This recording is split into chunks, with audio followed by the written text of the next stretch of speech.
If Bubsy can get a new game, how about one for this little guy?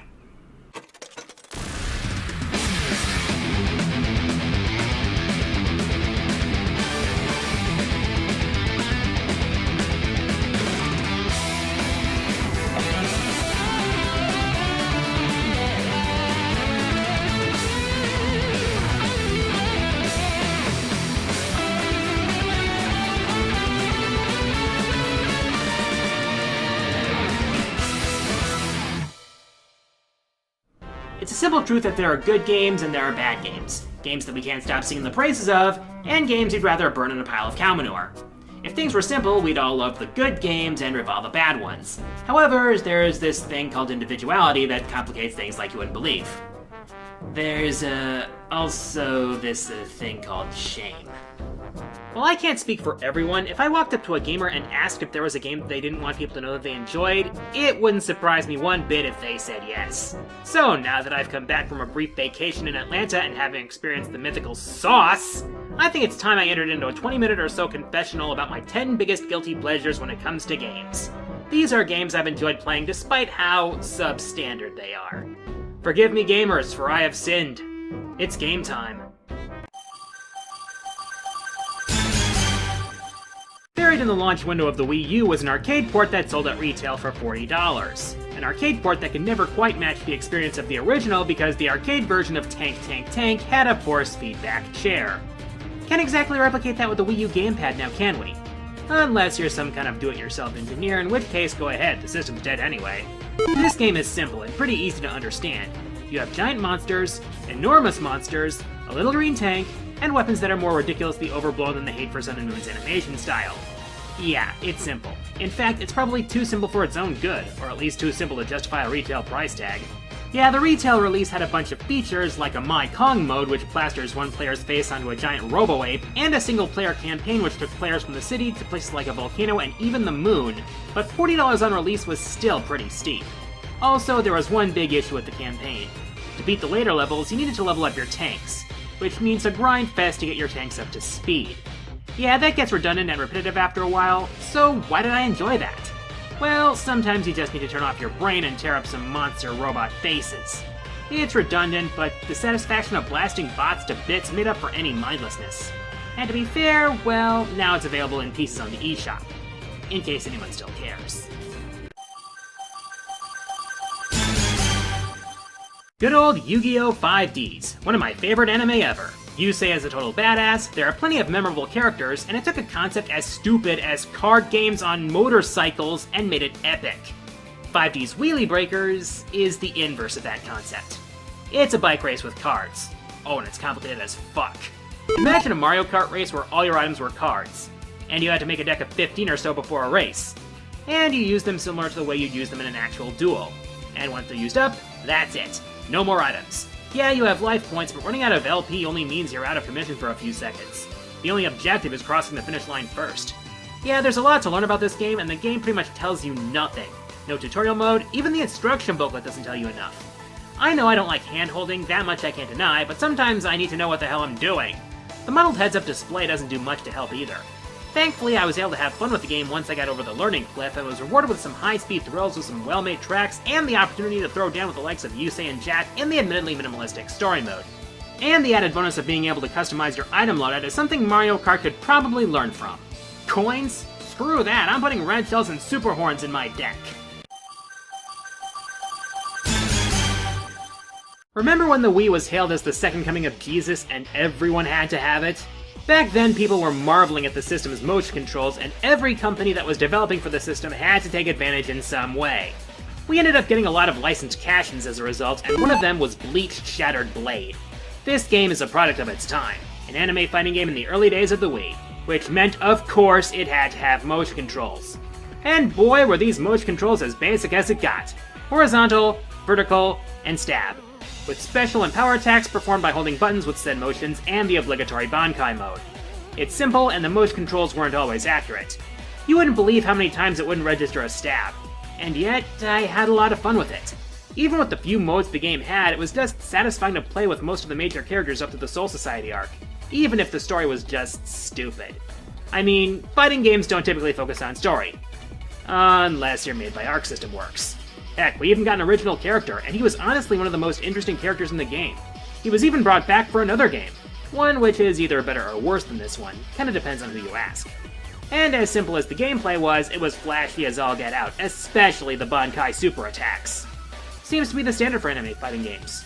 We or otherwise.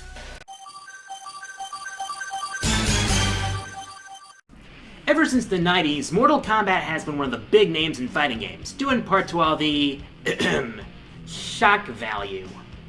And even that series got swept up in the everything has to be 3D craze. Of course, Mortal Kombat 4 wasn't Midway's first attempt at a 3D fighter. My experience with War Gods was basically like this. Oh my gosh, a real 3D fighting game! Oh no! Sweet, we have cheat codes! This game is cheesy as hell for discount Mortal Kombat. First off, the Hoke ain't no joke here. This roster is total cheese, and coming from a guy from Wisconsin, that's saying something. Oh, and for a game called War Gods, there's only one actual god. Also, get a load of this animation. I guess the original MK Trilogy's approach of using motion capture didn't really translate well to 3D with the technology of the time. Granted, we can do a lot better nowadays, but even at the time, this animation was so stiff and clunky that we could probably do better with claymation. As for the controls, well, let's just say the controls really didn't suit the N64 controller all that well. Oh, and those fatalities are just stupid. It's amazing how much cheat codes can help me enjoy a game. Unlimited continues, playing as the bosses, invincibility.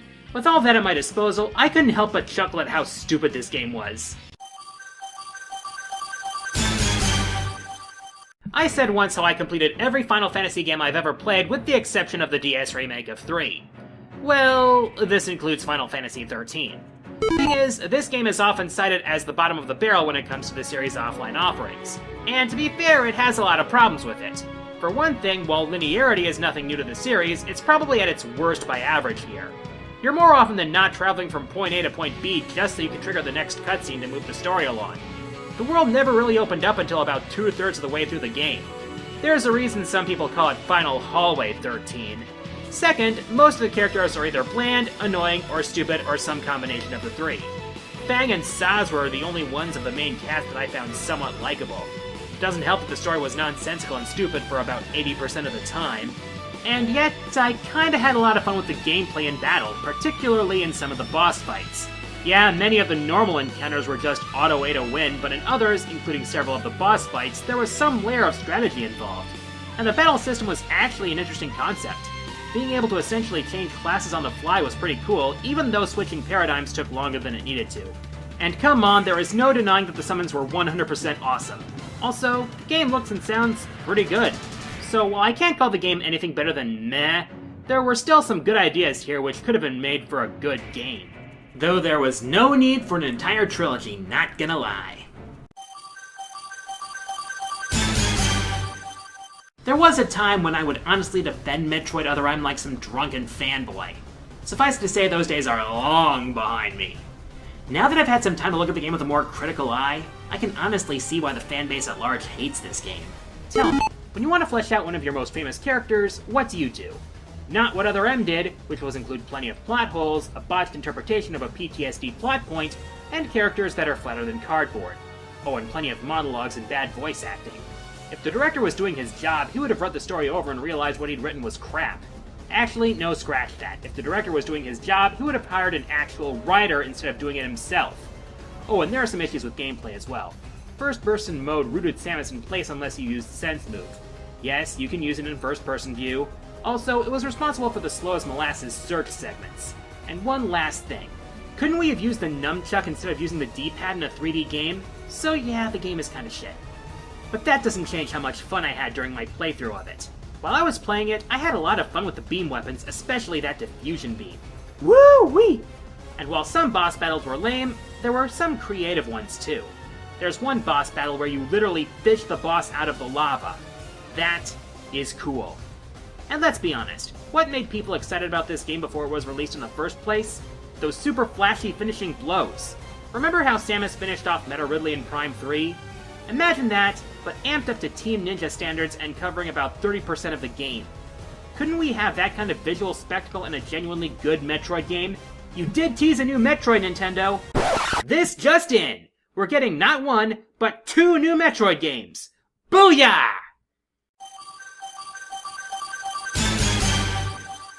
In an old video of mine, I brought up the fact that my family's first console was an Atari 2600.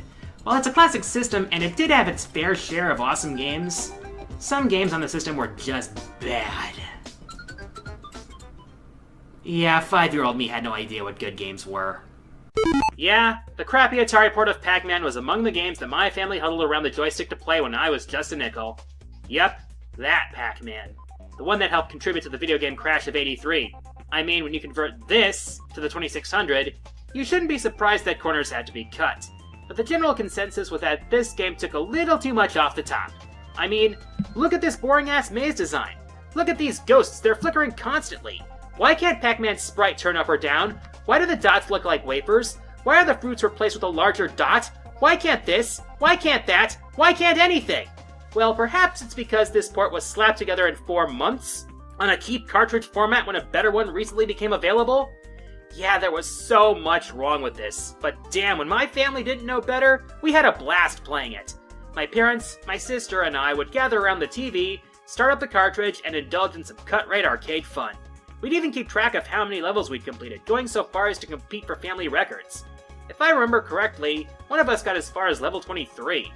I know, it's a horrible port of a legendary arcade classic. But it gave us plenty of entertaining hours of family bonding, so I guess I can give it credit for that. But if I could go back in time, I'd tell my younger self a thing or two. So fans know how Mega Man X5 ended. X and Zero defeat Sigma, Sigma refuses to admit defeat, Zero destroys Sigma supposedly for good with his dying breath, and the future looks bright. With that, the X-Series is brought to a close. Whoops! I forgot that this was when Capcom was milking Mega Man for all it was worth, instead of relegating it to the occasional crossover. So yeah, X6. For what it was worth, the game controlled great. X and Zero, after you got him back, both played smoothly as always.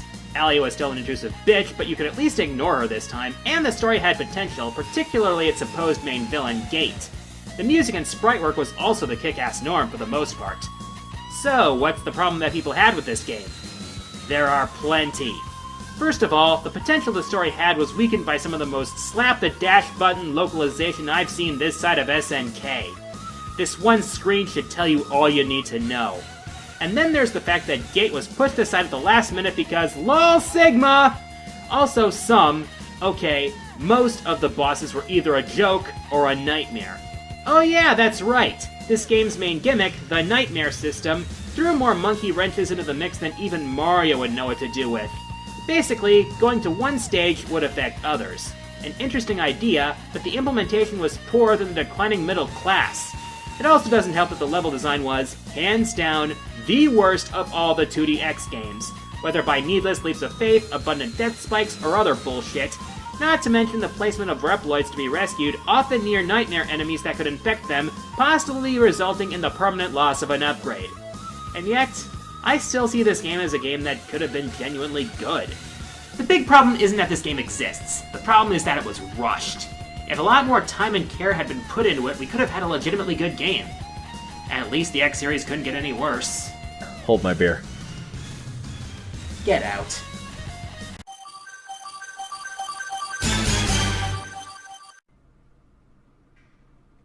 Yep. I've talked about Castlevania Judgment on several occasions, from the aforementioned defending it like a drunken fanboy, to admitting how flawed it is and yet still having had a lot of fun with it. Let's get the issues out of the way first. Yes, the character designs were anime. The designs were done by the artist behind Death Note, after all. In fact, you can see the resemblance between Simon and Light, for example. Yes, the characterization of the characters was hit or miss. I couldn't stand how a few of the characters were handled. Yes, I think the fact that you had to beat story mode with everyone to even unlock the final boss was a bit excessive. Yes, the combat could feel a bit redundant at times, and the items felt unnecessary for the most part. Okay, so what did I enjoy about it? Well, a lot of stuff.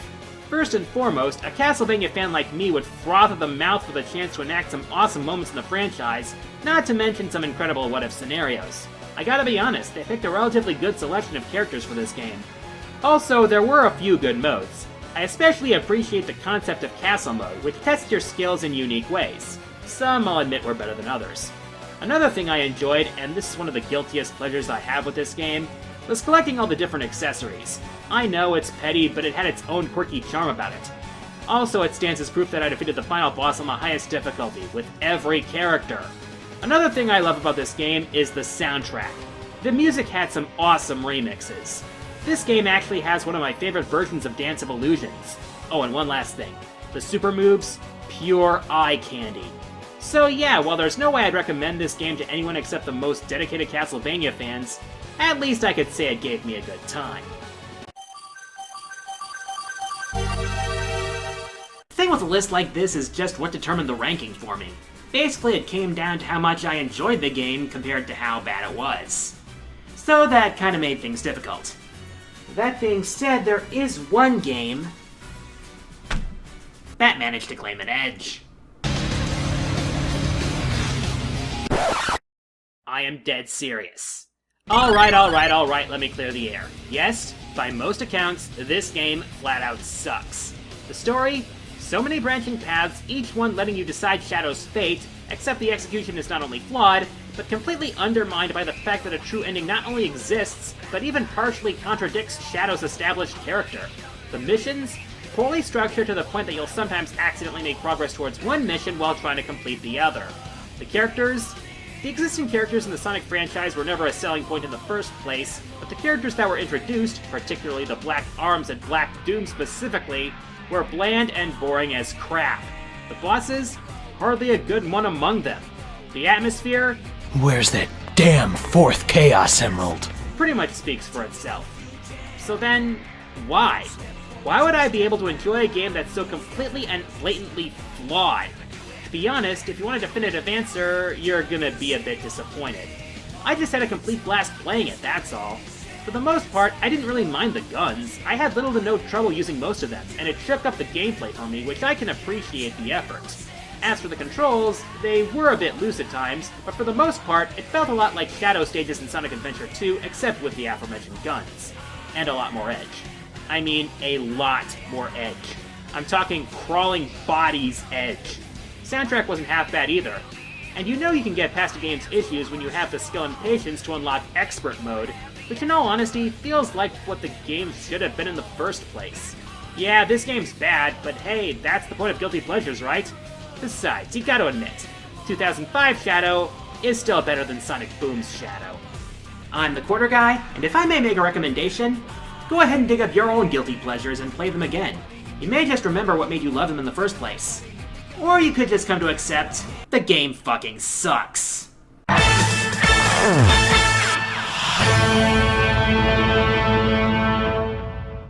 Summer. I love it, and yet I hate it. On the one hand, you don't have to deal with snow and icy roads. On the other hand, it gets so hot that planes can't take off, walking your pets is risky business, and could the mosquitoes just, not? Next time, top 10 favorite fire levels. It's game time!